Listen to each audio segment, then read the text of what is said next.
家好，今仔日要甲大家介绍的俗语是：四书五经读透透，毋捌元鹅久必走。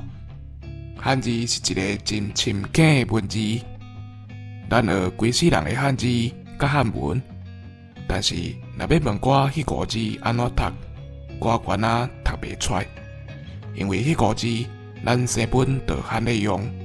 搁再讲，汉字原底就真复杂啊。